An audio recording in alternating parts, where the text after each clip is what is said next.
Söze nasıl başlamam gerektiğini bilmiyorum ama bizlere harika bir anime çıkarttıkları ve hikayesiyle bizleri etkileyen, felsefi yaklaşımları ile bizleri derinden düşündüren Attack on Titan ekibine teşekkür etmek istiyorum.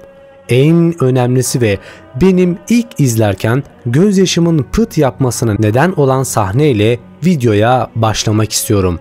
Başta Hank Zoe ve tüm Keşif Birliği yoldaşları olmak üzere 1 dakikalık saygı duruşuna davet ediyorum.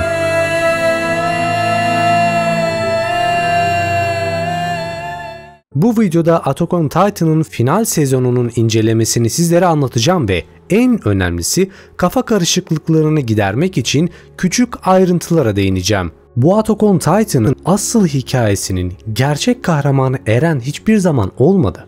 Aslında tüm kahraman ve asıl odak nokta Mikasa'ydı. Çünkü bu zulmü bitirebilecek, bu yükün altından kalkabilecek, her şeye dur diyebilecek ve en sonunda özgürlüğe giden yolu açabilecek olan kişi Mikasa'ydı. Evet, biliyorsunuz, eğer önceki videolarımı izlediyseniz özgürlüğün ne demek olduğunu, Eren'in neden özgürlük istediğini sizlere anlatmıştım. Bu videoda çok küçük bir şekilde değinmek gerekirse Eren özgürlük istiyordu. Her ne kadar bu animenin sonunun çok saçma ve anlamsız olduğunu bulsalar da bir gerçek var. Eren'in amacı hiçbir zaman barış değil. O sadece özgürlük istiyordu. O arkadaşlarına duvarların dışındaki herkesin sahip olduğu aynı yaşamı vermek istedi. Ve biliyorsunuz ki animenin sonunda zaten Eren arkadaşlarına bu hakkı tanıdı ve verdi. Ve en önemlisi dünyada tanrısal güçleri kaldırmak istedi ve bunu da başarabildi. Eren'in geride bıraktığı dünyada herkes sahip olduğu az şeyle kendi seçimlerini yapmaya özgürdü. Tek bir kişi hatta yeteneklerine sahip olsa bile milyarlarca insana barışı satma veya binlerce yıl sonraki bir geleceği etkileme gücüne sahip olmamasını diledi. Ve tüm mesele aslında herkesin eşit olabilmesiydi. Ve tabii ki asıl kahraman zaten Mikasa. Ve bunları gerçekleştirebilecek potansiyeli, her şeyi sonlandırabilecek potansiyeli tek sahip olan kişi Mikasa'ydı.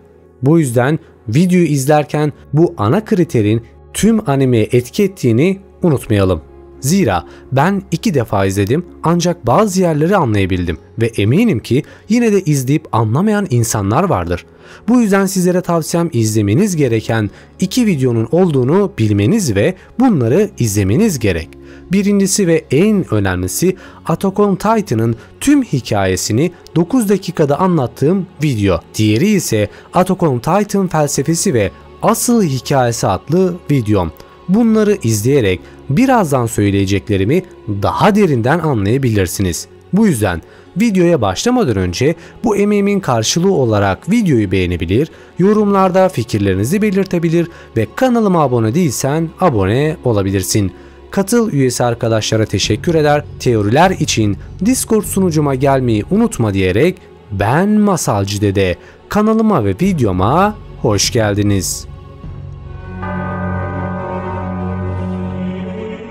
Şimdi burada en çok kafaların karıştığı kısımla başlamak istiyorum. Olaydan bağımsız Mikasa, Armin ve Eren'in farklı bir gerçeklikte konuşmaları kısmına değinelim. Çünkü Eren, Armin ile konuşmasında farklı yollar denediğini ama sonucun her zaman bir sonrakinden farklı olmadığını, tek doğru yolun ise insanlığın %80'lik kısmının ölmesi gerektiği sonucunu fark ediyor. Bizlere gösterilen alakasız gibi gözüken olaylar aslında Eren'in denediği alternatif yollardan birkaçı. Örnek vermek gerekirse Mikasa aniden Eren'in ona uyanmasını söylediği bir kulübede görür kendini. Eren Marley Savaşı'nın üzerinden 2 ay geçtiğini söyler. Saklanıyorlar ve son 4 yılını huzur içinde yaşayabileceklerini umduğunu aktarır. Ona sarılır ve öldükten sonra atkıyı atmasını söyler. Onu unutmasını ve uzun süre yaşamasını ister.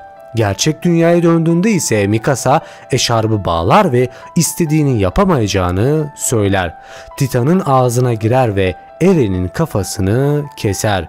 Rüyasında onu daha sonra göreceğini söyler ve Ymir izlerken Eren'in dudaklarını öper. Armin'in rüyasına gelince Eren'i onları uzaklaştırdığı için azarlar ve bunca zamandır gerçek amacının ne olduğunu merak eder.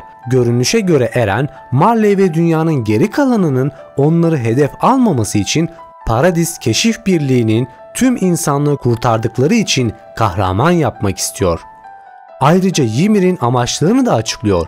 Kral Fritz dilini aldıktan ve ona aşık olduğu için ailesini öldürdükten sonra bile ona sadık kaldı. 2000 yıldır acı çekiyor ve onu sadece Mikasa kurtarabilir.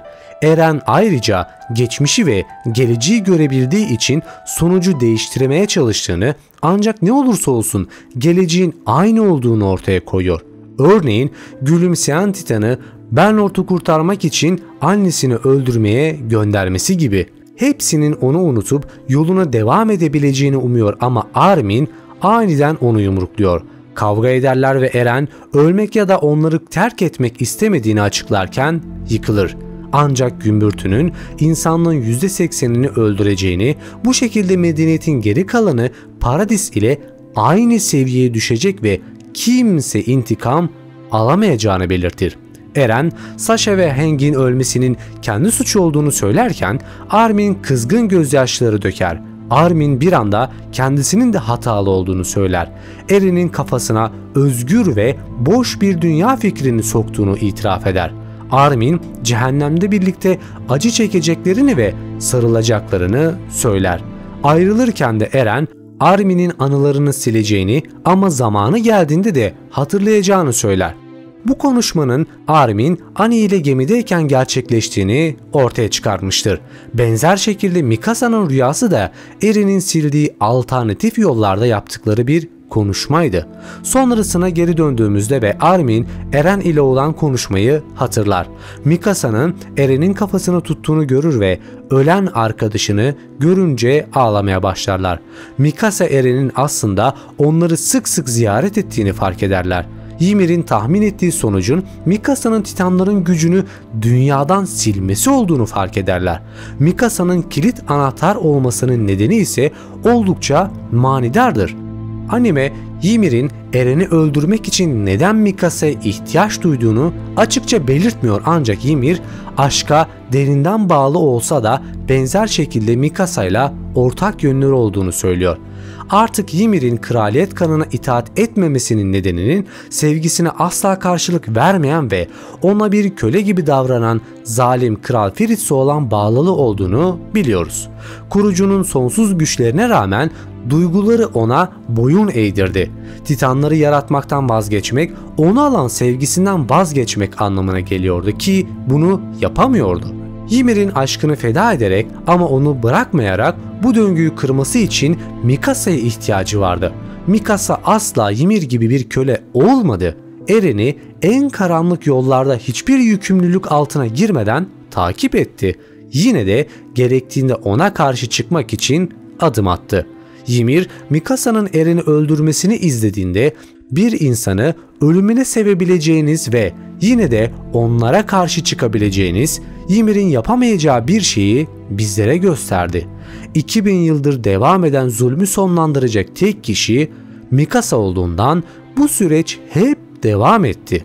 Şimdi bazılarınız diyecektir ki ama animenin sonunda aynı ağaca bir çocuk girdi. Yani mantıksal olarak hiçbir şey yine bitmedi diyecek.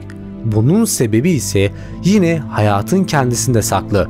Bu felsefik bakış açısını yarınki bölümde sizlere söyleyeceğim. Bu yüzden ikinci bölümü bekleyin. Eğer buraya kadar izlediyseniz de videoyu beğenmişsiniz demektir. Kanalıma abone olabilir, videoyu beğenebilir ve yorumlarda fikirlerinizi belirtebilirsiniz. Bir sonraki videoda görüşmek üzere. Kendinize iyi bakın, hoşça kalın.